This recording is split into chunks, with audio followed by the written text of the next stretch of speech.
Hello, you're watching Shalom World News. I'm Donna Villa coming to you from Chicago, USA. Here are the latest headlines from around the world. In the U.S., Cardinal Timothy Dolan of New York has said that to end all forms of violence in society, whether it is related to crime, racism, or poverty, abortion must be done away with.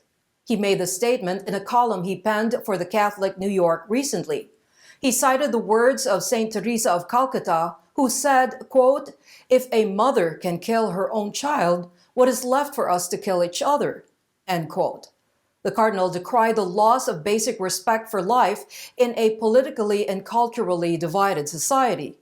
The top prelate also cited the plight of millions of refugees and migrants, horrible scenes in Afghanistan, violence related to the death of George Floyd, and the rise in suicides. The Archbishop of New York also urged all people of goodwill to speak up for the defenseless unborn babies. Pope Francis has appointed one of the most influential economists in the world as a member of the Pontifical Academy of Social Sciences. The appointment was publicized by the Holy See on October 25th. 66-year-old Professor Jeffrey Sachs is the director of the Center for Sustainable Development at Columbia University in New York, USA. An economics graduate from Harvard University, Sachs is a public policy analyst with expertise in sustainable and economic development and poverty alleviation. He also is the president of the United Nations Sustainable Development Solutions Network. The Academy was established by Pope St. John Paul II to promote the study and progress of social sciences. In a handwritten message addressed to Cardinal Malcolm Ranjit of Sri Lanka, Pope Francis has asked the top prelate what sort of papal intervention he expects regarding the investigation into the 2019 Easter Sunday Bless.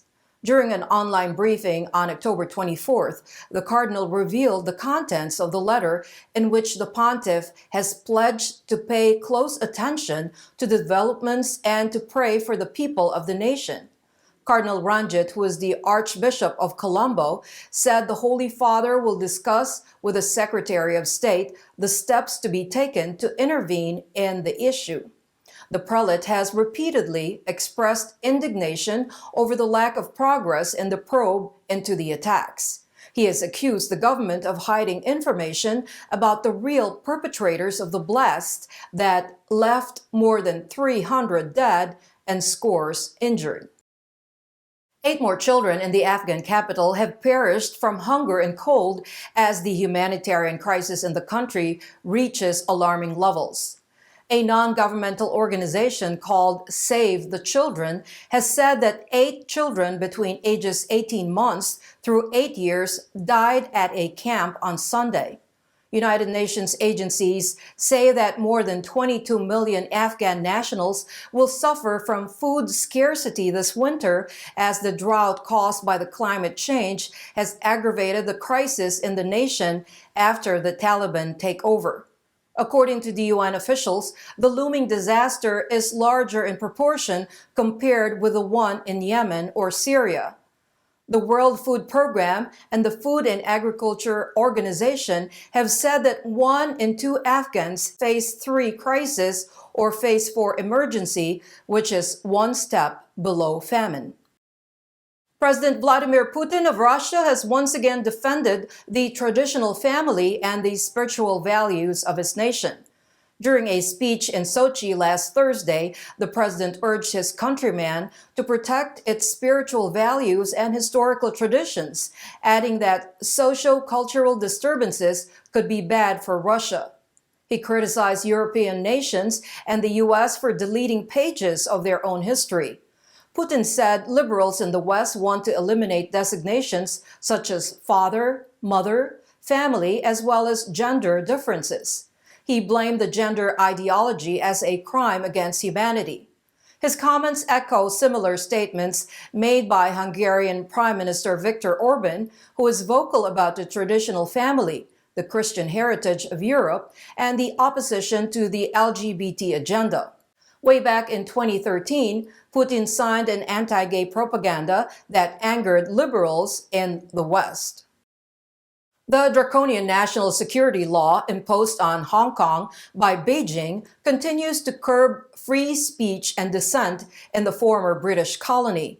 On October 25th, Amnesty International, one of the largest and global human rights organizations, has announced the closure of its 2 Hong Kong offices because of the new law.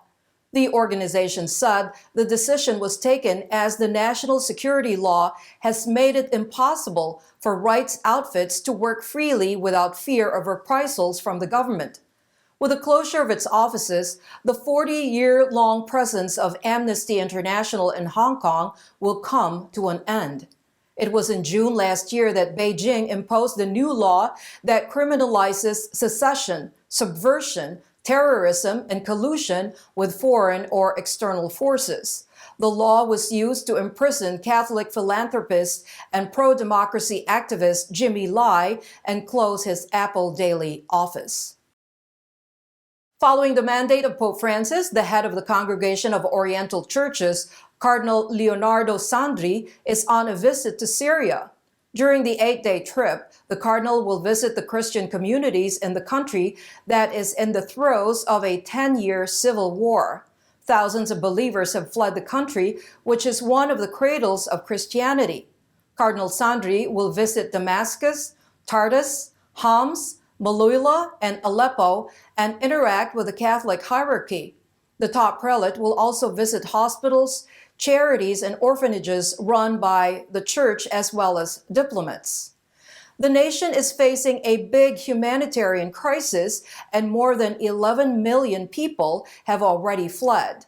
Home to Latins, Chaldeans, and Syriac Catholics, Syria also has Armenian, Syriac, and Assyrian Christians who are not in communion with Rome. The largest city of Aleppo once had 180,000 Christians, out of which only 32,000 remain today. The federal government of India has clarified in court that Indian laws permit only marriage between a biological man and a biological woman. Solicitor General Tushar Mehta clarified the government's position in Delhi High Court that is hearing a batch of petitions seeking legalization of same-sex marriages.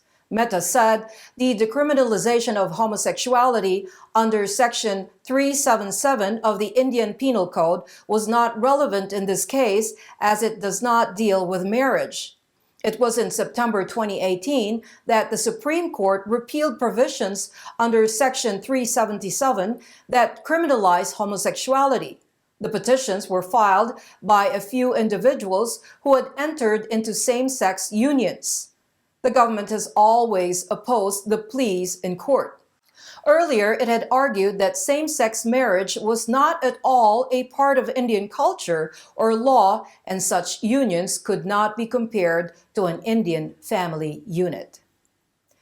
And those are your latest headlines. Do join us tomorrow. In the meantime, you can visit swnews.org for more updates. Shalom.